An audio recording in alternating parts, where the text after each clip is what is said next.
Hi, my name is Octavia Chen Siyu. My student number is SO641037. I'm a freshman major in English. The title is A Smog Vacuum Cleaner and Other Magical City Designs, given by Daan of Roosegaarde. Do you remember these glow-in-the-dark little stars which you had on the ceiling when you were a boy or a girl?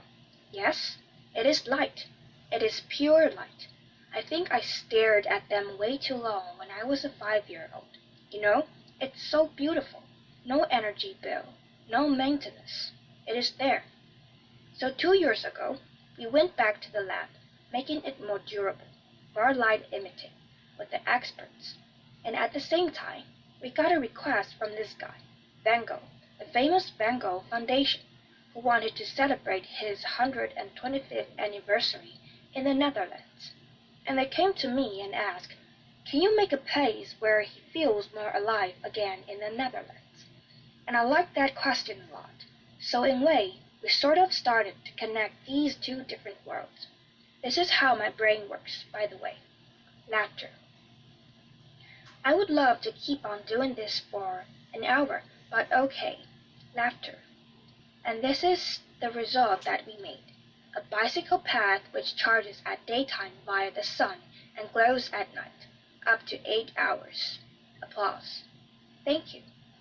Hinting towards a future which should be energy-friendly and linking up the local grounds as Van Gogh literally walked and lived there in 1883. And you can go there every night for free, no ticket needed. People experience the beauty of cycling through the starry night, thinking about green energy and safety. I want to create places where people feel connected again, and it was somehow great to make these projects happen with the industry, with the infrastructure companies. So when these scales of guitars started to call, how much for 10 kilometers? Laughter. Yeah, really, that's a weird call you're going to get. But it's fascinating that this is not just a sort of one-off, nice-to-have special. I think this kind of creative thinking, these kinds of connections, is the new economy. The World Economic Forum, the think tank in Geneva, did an interview with a lot of smart people all around the world, asking, what are the top 10 skills that you and I need to become successful? And what is interesting? What you see here, it's not about money or being really good in C++, although these are great skills to have, I have to admit. But look at number 3, creativity. Number 2, critical thinking. Number 1, complex problem solving. All the things a robot or a computer is really bad at. And this makes me very optimistic, very hopeful for the new world, that as we will live in this hyper-technological world, our human skills, our desire for empathy, our desire for curiosity, our desire for beauty, will be more appreciated again, and we will live in a world where creativity is our true capital. And a creative process like that, I don't know how it works for you, but in my brain, it always starts with a question. Why? Why does a jellyfish emit light, or a firefly? Or why do we accept pollution? This is from my room in Beijing 3 years ago. Left image is a good day, Saturday. I can see the cars and the people, the birds. Life is okay in a dense urban city. And on the right image, holy moly, pollution, complete layers. I couldn't even see the other side of the city. And this image made me really sad. This is not the bright future we envision here at TED. This is the horror. We live 5 to 6 years shorter. Children have lung cancer when they're 6 years old. And so in a weird, beautiful way, I, at the moment, became inspired by Beijing smog. And the governments all around the world are fighting their war on smog. But I wanted to make something with it now. So we decided to build the largest smog vacuum cleaner in the world. It sucks up polluted air, cleans it, and then releases it. And we built the first one. So this sucks up 30,000 cubic meters per hour, cleans it on the nano level, the PM2.5, PM10 particles, using very little electricity, and then releases the clean air. So we have parks, playgrounds, which are 55 to 75% more clean than the rest of the city. Applause. Yes, applause. And every month or so, it opens like a spaceship, like Marilyn Monroe with well, you know that. Anyway, laughter. So this is the stuff we're capturing. This is Beijing smog. This is in our lungs right now. If you live next to a highway, it's the same as 17 cigarettes per day. Are we insane? When did we say yes to that? And we had buckets of this disgusting material in our studio. And on a Monday morning, we were discussing. We were like, shit, what should we do with it? Should we throw it away? Like, help. And then we realized, no. Waste should not exist. Waste for the one should be food for the other. So, here, maybe show it around. Do not put this in your coffee. Laughter. And we realized that 42% is made out of carbon. And carbon, of course, under high pressure, you get diamonds. So, inspired by that, we compress it for 30 minutes, cracking sound, and make smog-free rings. Laughter. And so by sharing, yeah, really, and so by sharing a ring, you donate 1,000 cubic meters of clean air to the city the tower is in.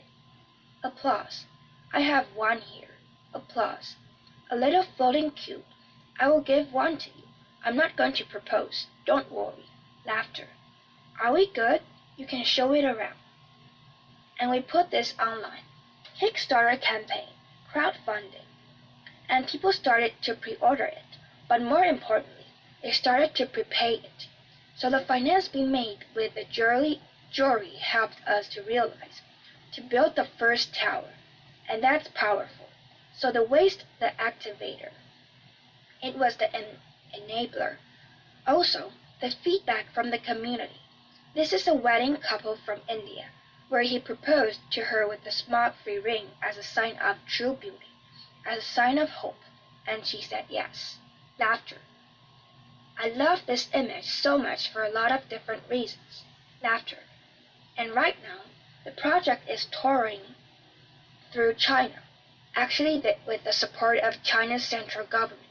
So the first goal is to create local clean air parks, and that works already quite well, 75–75% more clean.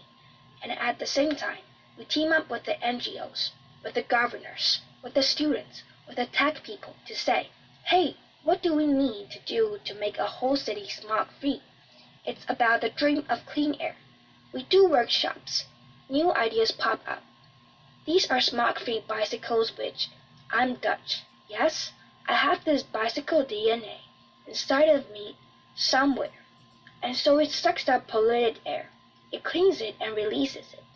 In the fight against the car and the celebration of the bicycle. And so right now, we're working on a sort of package deal, so to speak, where we say smog-free towers, smog-free rings. We go to the mayors or the governors of this world and say, we can guarantee a short-term reduction of pollution between 20 and 40%. Please sign here right now. Yes? Applause. Thank you. Applause. So it's all about connecting new technology with creative thinking. And if you start thinking about that, there is so much you can imagine, so much more you can do. We worked on dance floors which produce electricity when you dance on them. We did the design for that, 2008. So it moves 8 or 9 millimeters, produces 25 watts. The electricity that we generate is used for lighting or the DJ booth. So some of the sustainability is about doing more, not doing about less. But also on a larger scale, the Netherlands, where I'm from, we live below sea level. So because of these beauties, the offshoot Duke 32 kilometers, built by hand in 1932.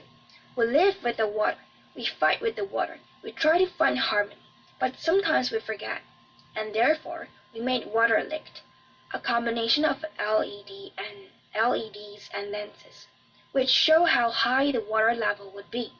Global change, if we stop. If, today, we all go home and we say, oh, whatever, somebody else will do it for you, for us, or we'll wait for government, or whomever. We're not going to do that. It goes wrong. And we placed this in public spaces all around the world. Thousands of people showed up. Applause. Thank you. You're too nice. You're too nice. That's not good for a designer. So thousands of people showed up, and some, actually, were scared, and they left. They experienced the floods in 1953, and others were mesmerized. Can we make floating cities? Can we generate electricity from the change in tides? So I think it's so important to make experiences, collective experiences, where people feel connected with the vision, with the future, and trigger what is possible.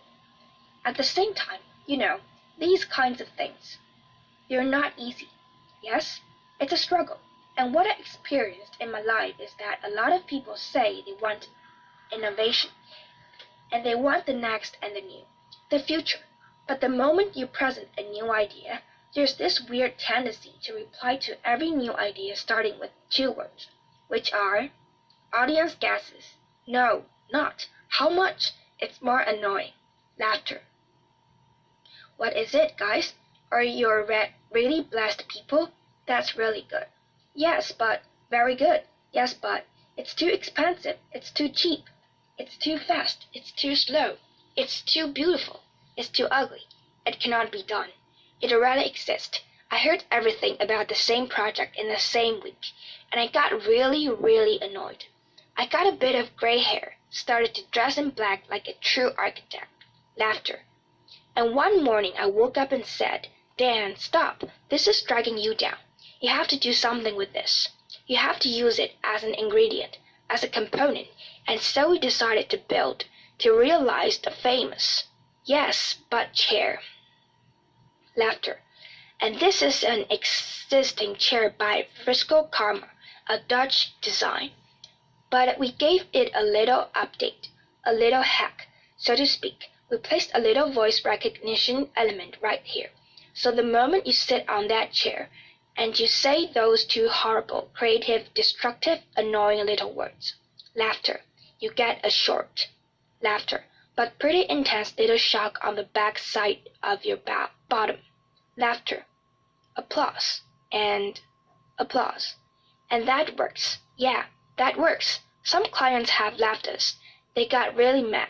Fortunately, the good ones have stayed, and of course, we also apply it ourselves. But ladies and gentlemen, let's not be afraid. Let's be curious. Yes? And walking through TED in these days and hearing the other speakers and feeling the energy of the crowd, I was remembering this quote of the Canadian author Marshall McLuhan, who once famously said, on spacecraft Earth, we are no passengers. We are all crew. And I think this is so beautiful. This is so beautiful. We're not just consumers. We're makers. We make decisions. We make new inventions. We make new dreams. And I think if we start implementing that kind of thinking even more within today, there's still a whole new world to be explored. All right. Thank you. Applause. Thank you. Applause.